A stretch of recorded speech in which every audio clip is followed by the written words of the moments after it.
conectada con una entrevista con Mariana Dimopoulos, que está desde Alemania. No sé qué diferencia de horas habrá, pero pobre, capaz que se está ya tiene ganas de ir a dormir, pobre Mariana. Ay, ya está conectada.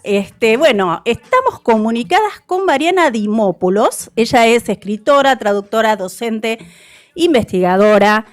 Tiene varios libros publicados, varias novelas: Anís, Casi despedida, Pendiente y Quemar el cielo. Esta última muy para leerla a 50 años de la dictadura, porque bueno, tiene ahí un argumento relacionado con una mujer que trata de saber qué es lo que le pasó a su prima, una militante revolucionaria desaparecida, pero la contactamos hoy por algo que es para celebrar, porque acaba de publicar por Planeta El siglo de Hannah Arendt, que es una obra, la verdad, impresionante. Me sumergí, no me la pude devorar, viste que yo soy devoradora de libros, pero no me la pude devorar porque realmente tenés que leerla, tenés que leerla mucho, y además me parece que es uno de estos libros que van a ser como los clásicos que tenés que tener dentro de lo que es la literatura feminista, ¿no?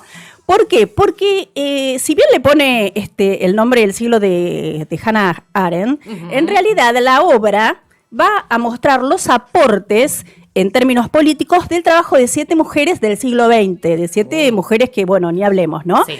Además de Arendt, Rosa Luxemburgo, Simone Weil, Simone de Beauvoir, Iris Murdoch, Agnes Heller y Judith Butler.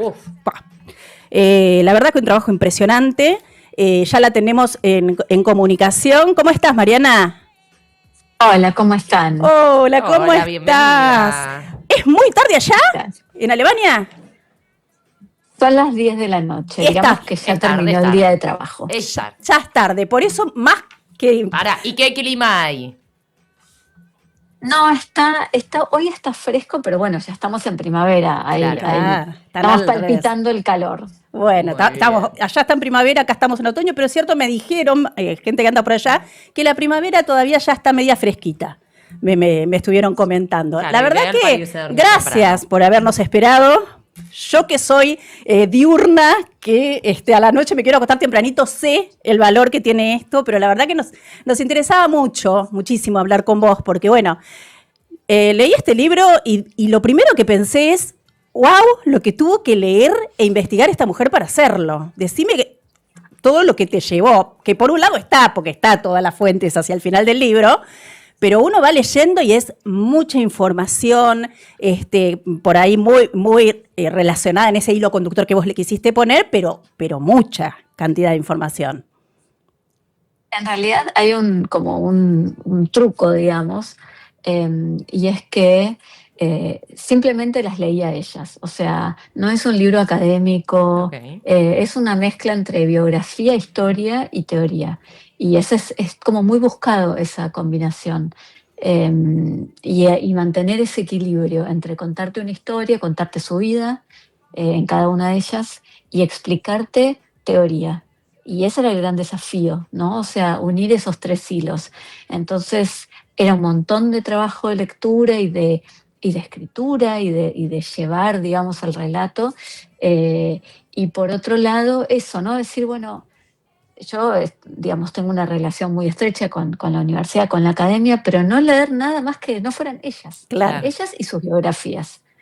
Entonces, es ese compromiso, ¿no? O sea, no es un libro sabiondo, es un libro para pensar con los textos de ellas, digamos. Total, y que invita también a pensar y que invita a querer seguir metiéndose en las historias de ellas también. Exacto. ¿Y por qué ellas? ¿Por qué ellas? ¿Y por qué ese enfoque también colectivo? Porque se crea ahí como una red entre ellas.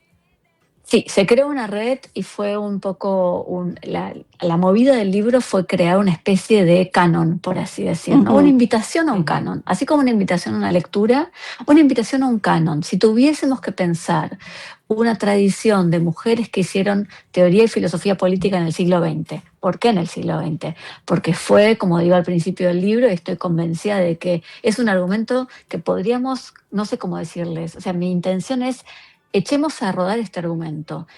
A principios del siglo XX sucedió algo por primera vez en la humanidad, y es que la mitad de la humanidad empezó a tener derechos políticos.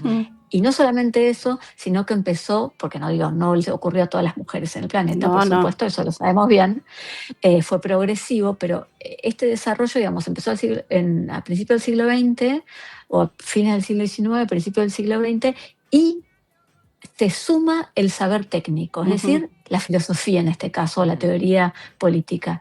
Y esas dos cosas que ocurren por primera vez en la historia de la humanidad, tienen que dar por resultado una filosofía política escrita por esas mismas personas que por primera vez acceden al ámbito de la política. Es emocionante. Y eso fue como el descubrimiento, digamos, ¿no? Es decir, yo hice este descubrimiento y propongo estas 7. Vengan ustedes y díganme qué otras estarían en el canon para ustedes. Esa es un poco la invitación. Sí. Es cierto. Mariana, ¿y Hannah por qué es como el eje ahí central? Mira, Hannah es el eje por cuestiones, en muchos sentidos. Primero porque fue la primera que agarré para orientarme. Está sentada en el medio del siglo, es decir, que realmente ella articula, digamos, la primera parte del siglo que, digamos, termina con la Segunda Guerra Mundial, digamos, e inicia la segunda parte del siglo, que es la Guerra Fría, que es la creación del Estado de Israel, que es una cantidad de cosas que siguen configurando nuestra realidad hoy. 1. Y 2, ella es la más sólida de todas. O sea, ella realmente es la filósofa política, digamos, la más puramente, o sea, la que nos dio más argumentos filosóficos. Y hay una de las cosas, yo tenía resistencia, ¿cierto? Porque yo vengo, por así decir, de la tradición de la izquierda, que siempre ha leído con mucho recelo a Hannah Arendt, y he tenido que abandonar, digamos, esos prejuicios.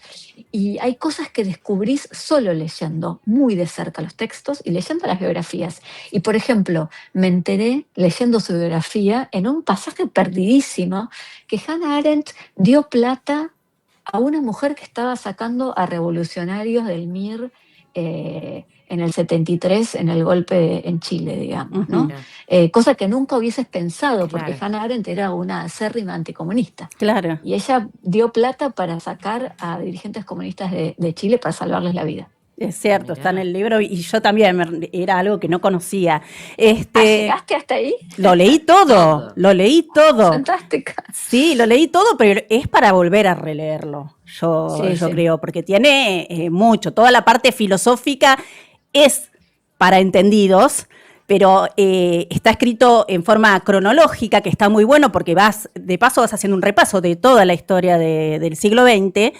Y yo pensaba, porque en casi todos hay como un deseo como alocado de estudiar, de pelearse con esos escritores. La mayoría leyeron los mismos que las antecedieron, de pelearse un poco, de poner su lugar. Y esto tiene que ver, sin duda, creo, por, tanto tiempo, esto que vos decís, ¿no? Tanto tiempo que las mujeres no tuvimos ni voz ni participación en la vida pública, ¿verdad?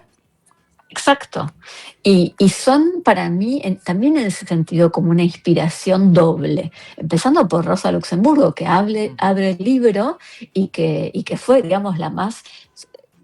O sea, es como el ejemplo más rotundo del compromiso político, del pensamiento teórico y especulativo. O sea, es increíble. O sea, y ella murió luchando. Sí. Y sabía que iba a morir, digamos, luchando por esa revolución que quería. Y lo dice Hannah Arendt, que a pesar de su acérrimo anticomunismo y todas esas cosas, admiraba muchísimo a Rosa Luxemburgo. Y creo que hay algo que nos toca, que ella dice, la virtud política más importante es el coraje. Y creo que tiene razón. Sí. Pero es el coraje con cabeza, digamos. Eso es lo que me interesa a estas mujeres.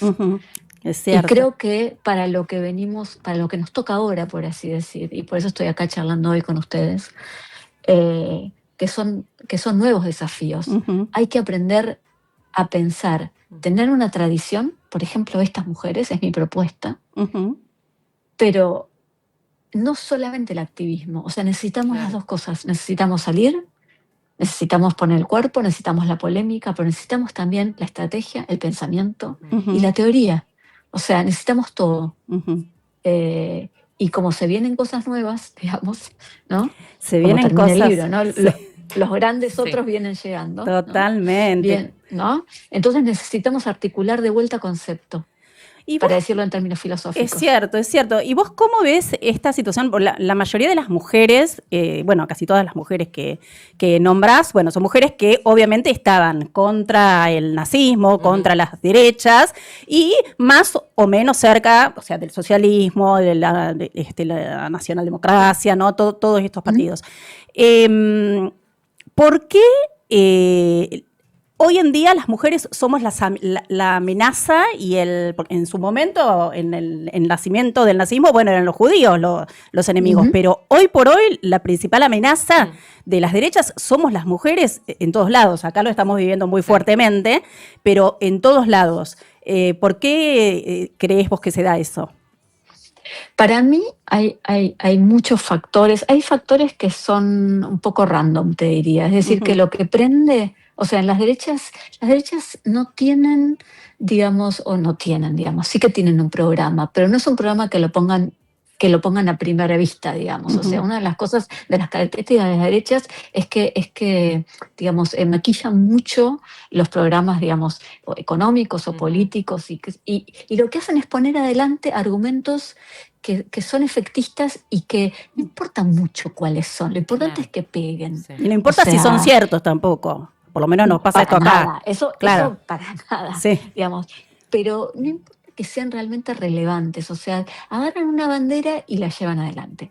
Y que prenda, o sea, y no siempre son las mismas, son de acuerdo a los países. Hay cosas que prenden más en un lugar y otras cosas que prenden más en otro lugar. Y eso es muy curioso. Si uno se fija y te interesa cómo funcionan los medios y los discursos políticos, te vas a dar cuenta cómo los tipos tiran como lemas a ver cuál prende. Claro. Y el que prende es el que ellos después, pero no tiene nada que ver con un programa político, digamos, un proyecto de país, o sea, es lo que prende, es el puro sentimiento, el efectista, digamos, que fue así hace 100 años también en Alemania, digo. Sí, o sea, sí. No es que, ¿no?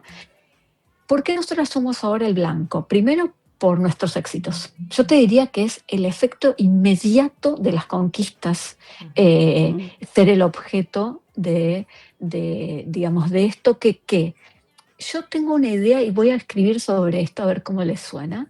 Yo creo que pasó algo. ¿Vieron el lema "lo personal es político"? Sí. Que es un lema, digamos, por así decir, que viene organizando la lucha de las mujeres, ¿no? Yo creo que estas personas, voy a tratar de hablar con propiedad, estas personas que son todo, digamos, un grupo, un colectivo muy curioso, digamos, están tomando, sin decir nada, cosas del feminismo, cosas del movimiento de mujeres, y transformándolas a su modo de hacer política. Por eso digo que hay que pensar, más allá del efecto de la violencia que existe, y no solo el efecto, sino realmente la violencia en sí misma.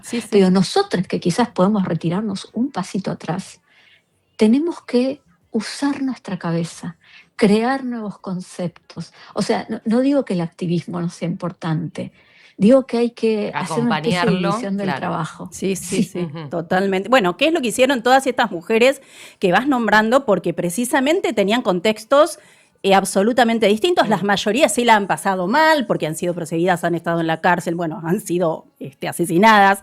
Y otras las pasaron un poco mejor, pero en general todas las pasaron bastante mal. Pero en cada contexto volvían a leer y a leerse entre ellas también, ¿no? Porque esta cosa de leerse entre ellas y tratar de adaptarlo. Bueno, estos tiempos cambiaron. A ver, ¿qué tenemos que hacer ahora? Ahora hablemos de este tema, ¿no? Exacto.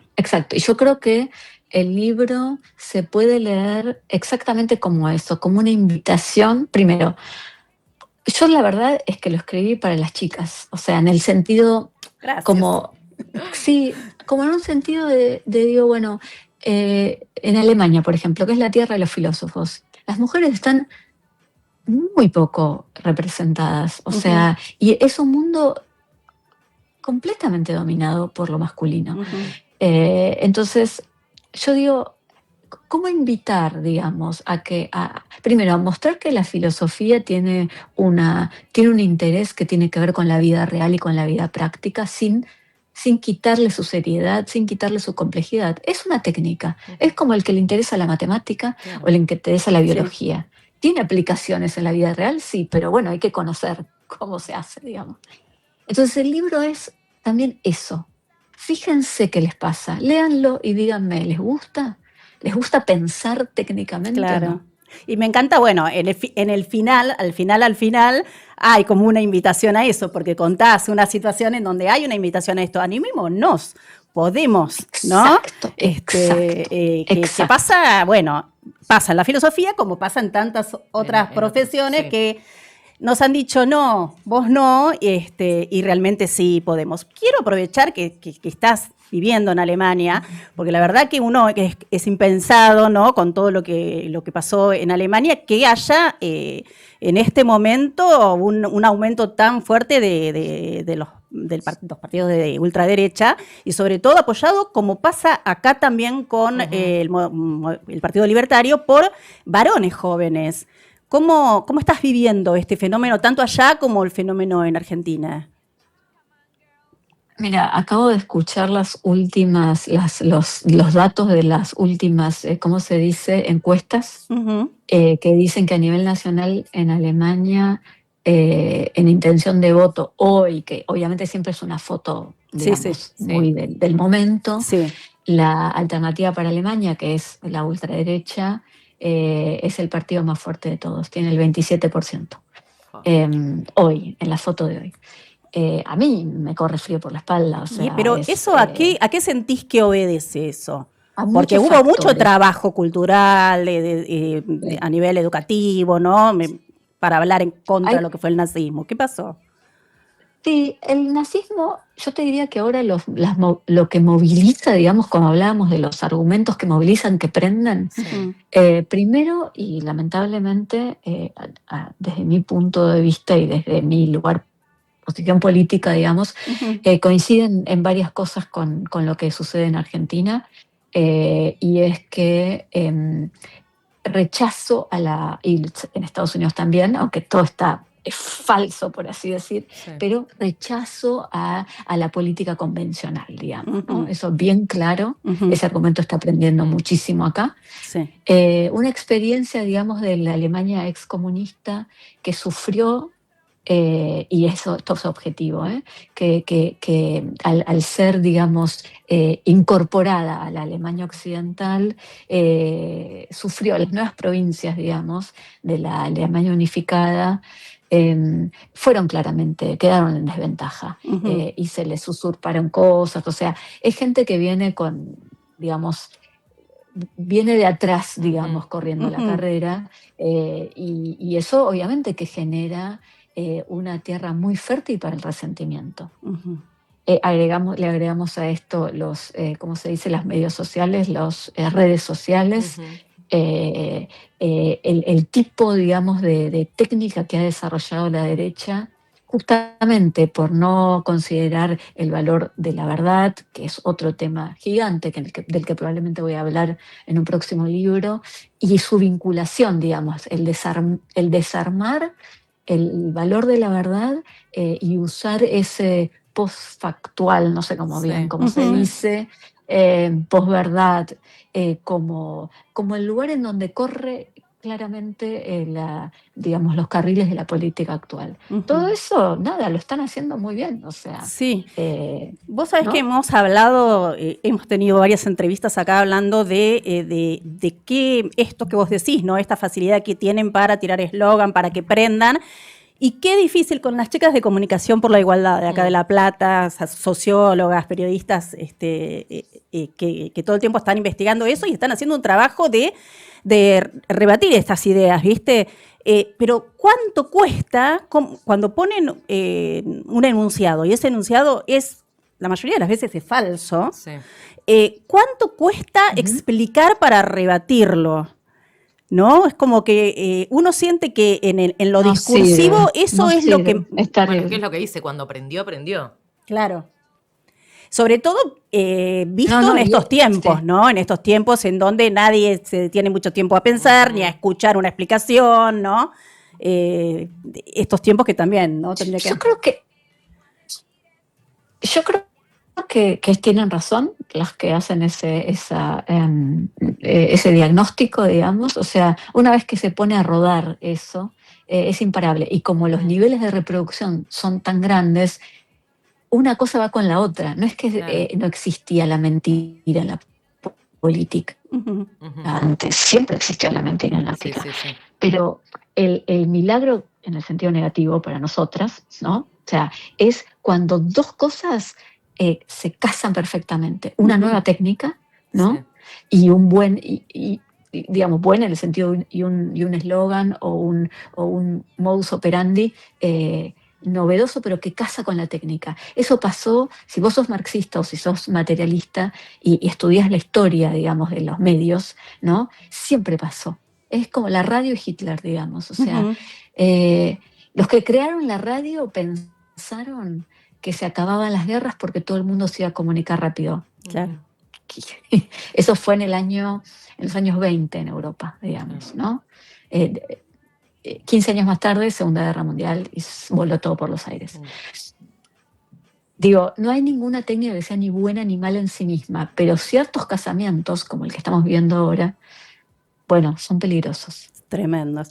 Mariana, ¿y el fenómeno argentino cómo lo estás viviendo vos, que por ahí podés tomar una distancia? Porque bueno, nosotros no solo en cuestiones de los derechos de las mujeres que están siendo totalmente vulnerados, las leyes que están desfinanciadas, no todo lo que nos está sucediendo, sino en muchísimos otros términos, sí. La cultura, la educación, la gente no está comiendo, o sea, la verdad que la política es muy salvaje. ¿Cómo lo podés ver vos así desde una distancia? Y teniendo todo este bagaje de estas mujeres que las has estado leyendo todo este tiempo. Trato de pensar a Argentina, y siempre, aún cuando vivía ahí, en términos regionales.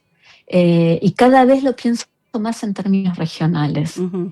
Y lo que uno tiene para pensar así, el lugar, digamos, de América Latina con respecto a Estados Unidos y sus ambiciones, digamos, neoimperiales, comparados con otros momentos de la historia. Son cosas que a mí no me gustan ver, pero que creo que son miradas que quizás nos ayudarían a desarrollar estrategias más efectivas para combatir ciertas cosas, estrategias que quizás no sean tan nacionalistas, digamos, claro. ¿No? Lo digo también como una autocrítica, ¿no? Como una cosa como más regional, realmente sin volverme setentista por eso, ¿no? Pero por eso digo, me parece como que hay que realmente barajar y dar de nuevo para poder dar algo. O sea, si vos tenés el plato lleno y tenés un trabajo, quizás podés invertir el tiempo que tenés, que el otro no tiene porque está luchando por la supervivencia, bueno, para pensar, digamos, sí. Para pensar, para proponer, para articular, digamos. Uh-huh. Y está bueno esto que decís, ¿no? De articular también en la región, ¿no? Esto que tanto hablamos las feministas de hacer redes, ¿no? Hacer redes, entender y ser...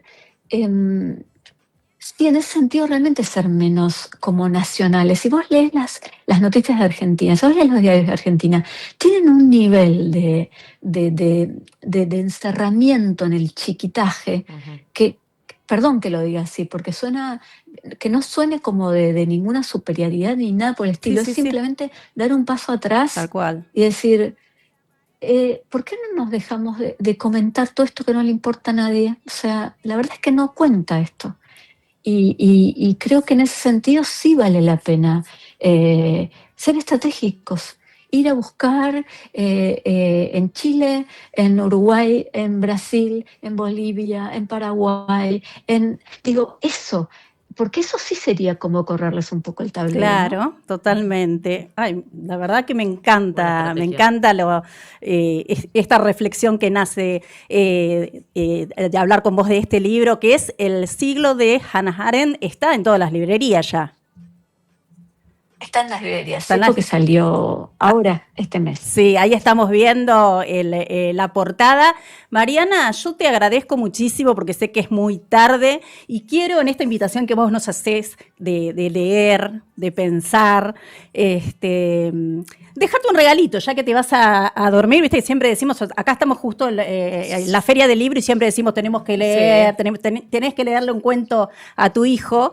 Quiero, para cerrar esta historia, leerte algo que escribió, seguramente lo conocés, pero lo quiero compartir también con los oyentes, algo que escribió Eduardo Galeano, El zapato. Y dice así: en 1919 la revolucionaria Rosa Luxemburgo fue asesinada en Berlín. Los asesinos la rompieron a golpes de fusil y la arrojaron a las aguas de un canal. En el camino ella perdió un zapato. Alguna mano recogió ese zapato tirado en el barro.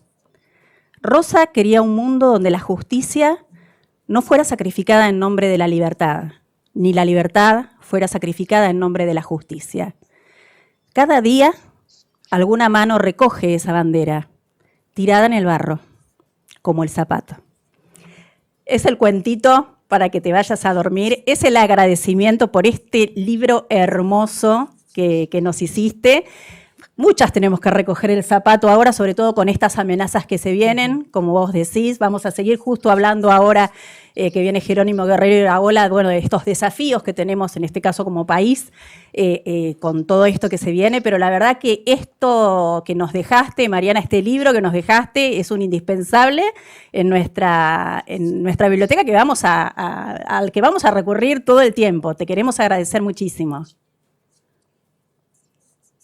Gracias a ustedes por la invitación, un gusto y hasta la próxima. Gracias, Mariana. Bueno, qué hermoso, se quedó hasta tarde para poder hablar con nosotras, la verdad que un lujo. Mariana Dimópulos, por favor, compren este libro. Es la mejor plata gastada comprar este libro para tenerlo, y para también esto que ella dice, ¿no? Realmente es una invitación a pensar nosotras como mujeres y a pensar en red todas estas amenazas que se vienen y qué cosas tenemos que hacer que sean efectivas, estratégicas, como dijo Mariana, ¿no? Bueno, vamos con musiquita y esperamos nomás a nuestro primer invitado, ¿te parece? Pero por favor, dale.